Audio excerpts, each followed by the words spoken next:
Shopping centres, which were so affected by social distancing, staff shortages and limits on population movements, are back in business. Big time. This week, Scentre Group, which owns the Westfield shopping centres, saw its half-year profit ahead by 17.5% to $540 million. Now, this week, I spent some time with the outgoing Chief Executive, Peter Allen, and also the incoming boss, Elliot Rusanow. Peter, Elliot, many thanks for your time. Peter, can I start with you? Going back to 2.5 years ago, could you have imagined that your business, that the Westfield centres around Australia and New Zealand, would be in this sort of health right now? Yeah, definitely I could have imagined it. I would have been, I suppose, a little bit shocked in terms of how quickly we've been able to get out of the pandemic. A lot of that has to come down to the health and the government in terms of the support that they've given to the population. But in effect, what we did do is we did focus in terms of thinking about the future. So even through the pandemic, we wanted to think about the future. How can we get better? How can we engage with our customers to make sure we didn't lose that opportunity? And I think what that has shown is that our customers are coming back because we are providing that destination where people want to come to. So, Elliot, going forward, you as the incoming chief executive of this business, you've got $4.5 billion worth of building in the pipeline to be done, which says something about your group's view about retail and consumer sentiment and confidence into the future. Yeah, I think, as we articulated, our ambition is to be essential to people, their communities and businesses that seek to interact with them. And on average, we have around 500, we're guiding for this year, 500 million customer visits. In essence, we're competing for people's time, and that's where we see a tremendous opportunity to grow. At this point, we have close proximity to 20 million of the 31 million people that live in our two markets, Australia and New Zealand. And we have ambitions to grow that to be closer to that 31 million. And of the 20 million that we're in close proximity to today, 10 million come on average once a week. And so there's a great opportunity to grow that 10 million to the 20 million and hopefully closer to the 31 million over time. Because as online, Peter, really emerged during the pandemic, a lot of people might have said, well, now there's a competition for time. Do we want to come to a shopping centre? What is the experience I'm going to get? The evolution of the shopping centre has also been a part of the story of the pandemic, isn't it?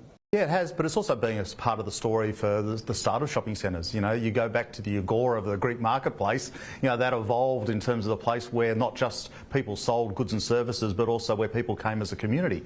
I think what we've been able to do as an organisation is to understand where customer trends are and to be able to leverage those trends to be able to say where are people spending their money, where are people spending their time.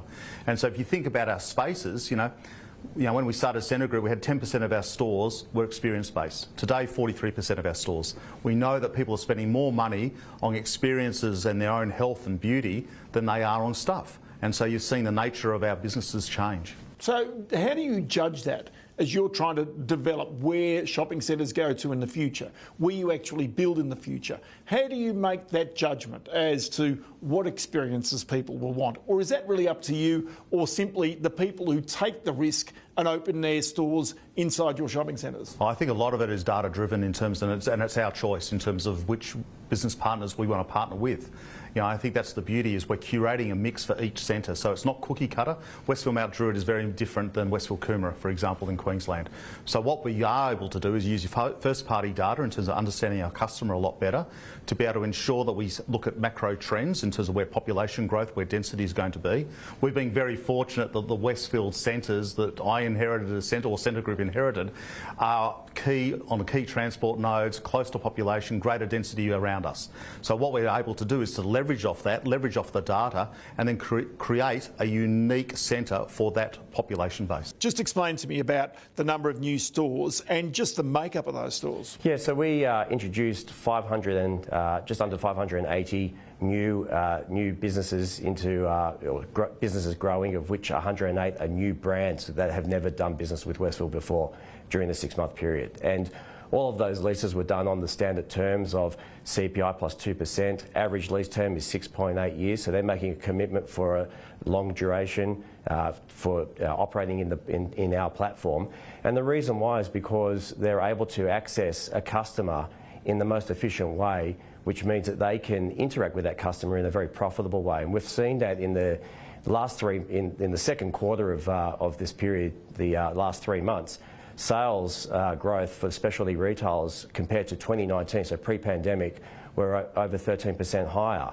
And for the total portfolio was just under 11% higher. So sales are outstripping the CPI plus 2%, which means that those businesses are actually becoming more productive in our environment. Peter, next week the government has a jobs summit where it's going to address key issues, which include skill shortages, which is including where Australia grows into the future. Now, many of your retailers inside your stores would be struggling to get staff right now to do the basic things.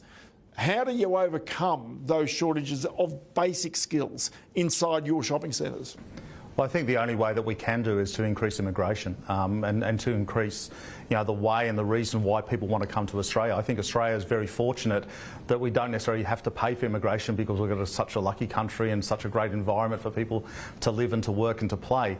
I think we need to push that a lot harder, and I think unfortunately through the pandemic we've had to do the right thing in terms of closing our borders. But now's the right time to be able to increase that immigration, basically not just to increase it a little bit, but to really catch up in terms of what we've missed out on. Because in respect we still have the natural population growth in Australia. I think we just need to accelerate that, because not only do our retail business partners not have the capacity, but even Scentre Group, we don't have the full capacity in terms of staff to be able to deliver the services and the excellent, I suppose, position to be in terms of experiences at our centres that we would love to be able to do. So is there an argument here that you raise that issue about giving a financial incentive for people to come to Australia? Have we got to that point yet? We possibly do, because I think when you look at other countries, and I think this has to be a part of the review, is because we are competing for talent as a country. And so therefore you look at other countries in terms of what they're doing to be able to access that talent. Now, other countries aren't as beautiful as Australia in terms of being able to bring people in, but we may have to be able to provide an incentive for bringing people into Australia. It's interesting. Tax incentives? What sort of an incentive? Not a cash payment, surely? Well, potentially it could be. I think that that's something that the government has to work out. But, we look at other countries where they are providing cash incentives to be able to bring immigration into that country. That is something we have to review. Potentially, maybe it is a permanent residency. How do we change the nature of that? How do we look at bringing more students in terms of areas which we need to have those skill level in, and to be able to give them a quick access and path to be able to have permanent residency in Australia. Now, Peter, you're stepping down as the Chief Executive of Scentre Group. Just remind me, how many years have you been with Scentre and Westfield overall? Yeah, I've been fortunate to be the CEO of Scentre Group for just over 8 years, which has been great, to be able to set up a new business, brand name, culture, focus on the customer, but I've been with Westfield for 27 years. 27 years, that was a lot of phone calls from Frank Lowy early in the morning, wasn't it? It certainly was, yes. and as you come into this, Elliot, I mean, if 8 years later, what would you imagine that Westfield will look like as you leave this business perhaps in the same time? I think that the business evolves from being shopping centres and retail focused to being something that captures people's time, and for many hours of the day, hopefully 24 hours of the day, 7 days a week, every day of the year. And the existential growth of that by using technology to access more people than we have today. So, if we look back in 8 years' time, our centres will be the places that people want to spend all their time at. And how many more centres do you reckon there'll be in that time? I don't know. Go on, give us a rough guess. It's very difficult to know. It all depends on where population grows. But I think it's fair to say it'll be more than where we are today. There you go. Elliot, Peter, many thanks for your time. Yeah, thanks, Ross.